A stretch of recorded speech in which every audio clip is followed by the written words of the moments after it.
How to fix printer 0x000005b3 error on Windows. 1. Run the print troubleshooter. 2.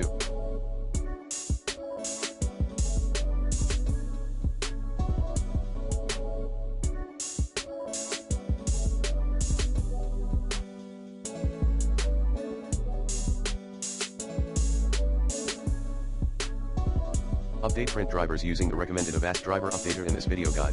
3. Restart the spooler service. 4. Remove temporary files and cache folders at c:/windows/temp.